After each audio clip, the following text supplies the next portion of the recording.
माननीय श्री जुगल किशोर शर्मा जी। धन्यवाद अध्यक्ष महोदय जी। सभापति जी, पहले तो मैं आपका आभार प्रकट करता हूं कि आपने मुझे वर्ष 2024 और 2025 के लिए अनुदान की अनुपूरक मांगों पर भाग लेने का अवसर जो प्रदान किया है। महोदय, 87,762 करोड़ रुपए की लागत की राशि की मांग की गई है। मैं इन अनुदान की अनुपूरक मांगों के पक्ष में खड़ा हुआ हूं, समर्थन करता हूं। महोदय, मैं कहना चाहता हूं कि दुनिया की सबसे तेज़ी से बढ़ती अर्थव्यवस्था बना हुआ है आज भारत। ये मैं नहीं कह रहा, आज विश्व की बड़ी बड़ी शक्तियां जो हैं वो ऐसा मान रही हैं और ऐसा कह रही हैं। महोदय, कृषि और किसान को राहत देने के लिए प्रावधान रखा गया है। इनमें विशेष तौर पर प्रधानमंत्री किसान सम्मान निधि योजना के लिए भी जहां पर 3132 करोड़ रुपए की जो है वो मांग की गई है। यो काम चल रहे हैं और जिन योजनाओं का लाभ लोगों को मिल रहा है उसे पूरे करने का लक्ष्य जो है वो रखा गया है। महोदय, मैं कहना चाहता हूं कि नौजवानों को स्वरोजगार के अवसर देकर मोदी सरकार ने एक बड़ा कदम जो है वो आज उठाया है। आज गरीब से गरीब व्यक्ति को भी आशा बंधी है कि हम भी आगे बढ़ सकते हैं और अपने पैरों पर खड़ा हो सकते हैं।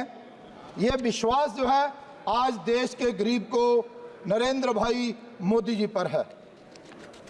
और विशेष तौर पर अगर मैं जन धन योजना का जिक्र करूं तो हम सब जानते हैं कि आज जन धन योजना के खाता धारकों के खाते में आज 20,000, 30,000, 50,000 गरीब से गरीब परिवार में है और उनका मनोबल इससे बढ़ता है और उनको लगता है कि हम भी इस समाज का हिस्सा हैं। ये अवसर भी देश के प्रधानमंत्री नरेंद्र भाई मोदी जी ने आज देश के गरीब को जो है वो दिया है, जिसका मजाक कभी कभी कांग्रेस के हमारे भाई उठाते थे, लेकिन आज उनको भी समझ आई कि ये जनधन खाते का क्या लाभ जो है वो गरीब को मिल सकता है। महोदय, स्वास्थ्य क्षेत्र में जो योगदान मोदी सरकार का रहा है शायद ही इससे पहले किसी सरकार का रहा होगा। मोदी सरकार ने जो कदम स्वास्थ्य क्षेत्र में उठाए हैं वो बहुत ही सराहनीय हैं।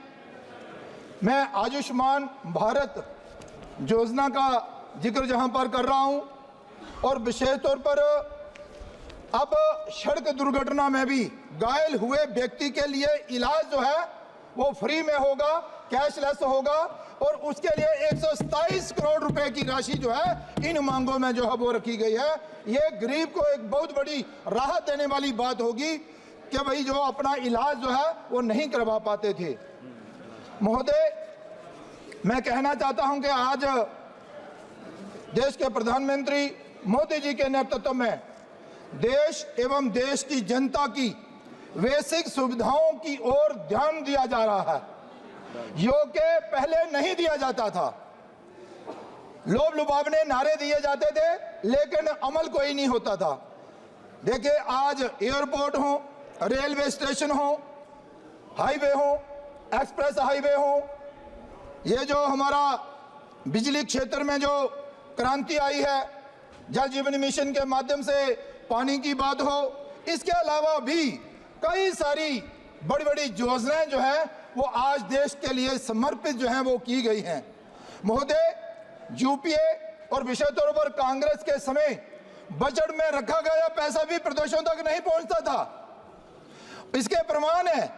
लेकिन आज और ना ही वहां लगता था, लेकिन आज जो कहा जाता है वो दिया जाता है और वो जमीन ग्राउंड पर लगता भी है। महोदय, मैं कहना चाहता हूं सभापति जी, प्रधानमंत्री जी की लोकप्रिय योजना का ही परिणाम है कि आज हर गरीब के खाते में 20, 30, 50 हजार रुपए उसके खाते में है, जो उस गरीब का मनोबल बढ़ाने का काम करता है, जिसका जिक्र मैंने पहले भी किया। लेकिन विशेष तौर पर मैं बहनों की अगर बात करूं तो आज सेल्फ हेल्प ग्रुप के माध्यम से देश की बहनों का जो सहयोग देश के प्रधानमंत्री नरेंद्र भाई मोदी जी ने किया है, उससे बहनों का मनोबल बढ़ा है और वो आत्मनिर्भरता की ओर आगे बढ़ी हैं। हम सब जानते हैं कि पहले बहनों को घर चलाने के लिए, घर की रसोई चलाने के लिए अपने मर्दों की तरफ देखना पड़ता था, बड़ों की ओर देखना पड़ता था। लेकिन आज देश की बहनें जो हैं वो किसी पर निर्भर नहीं है, और घर का खर्चा वो स्वयं भी चला सकती हैं और वो अपने आप में गर्व भी महसूस करती हैं कि वो उस देश की नागरिक हैं जिस देश के प्रधानमंत्री नरेंद्र भाई मोदी जी हैं, जो देश के गरीब और गांव की चिंता करते हैं। महोदय, बैंकिंग क्षेत्र में भी काफी सुधार जो है वो हुए हैं और बैंकों के स्वभाव भी बदले हैं और काम करने का तरीका भी बदला है। आज बैंक जो है वो आदर मान सम्मान के साथ गरीब को कुर्सी देकर बिठाते हैं और उसकी जरूरत को भी पूरा करते हैं, क्योंकि उन्हें मालूम है कि इस गरीब के पीछे आज देश के प्रधानमंत्री जो हैं वो खड़े हैं। महोदय, आज सड़क पर रेडी और फड़ी लगाने वाला व्यक्ति भी अपने आप में गर्व महसूस कर रहा है, गर्व महसूस करता है, क्योंकि मोदी जी ने, वो कहता है कि मोदी जी ने हमें इस लायक समझा, एक सेकंड रुकिए, कि हम अपने काम को बढ़ाने के लिए बैंक का सहयोग ले सकते हैं। जी माननीय सभासदों, अगर सभा की सहमति हो तो सभा की कार्यवाही 8 बजे तक बढ़ा दी जाएगा, क्योंकि मेरे पास इस विषय पर बोलने वाले की लंबी सूची है।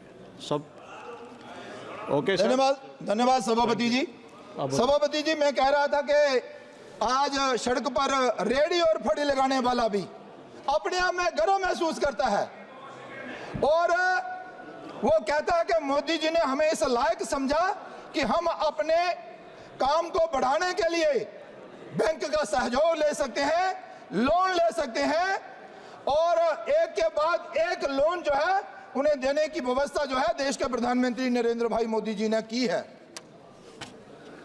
महोदय, आप कंक्लूड कीजिएगा कृपया। जम्मू कश्मीर में भी बड़ी सारी योजनाएं तेज गति के साथ आगे बढ़ रही हैं और वित्त मंत्री जी ने हमें भरोसा भी दिलाया है कि ये प्रोजेक्ट, ये योजनाएं जिस तेज गति के साथ आगे बढ़ रही हैं, इनमें कोई रुकावट जो है वो नहीं आएगी।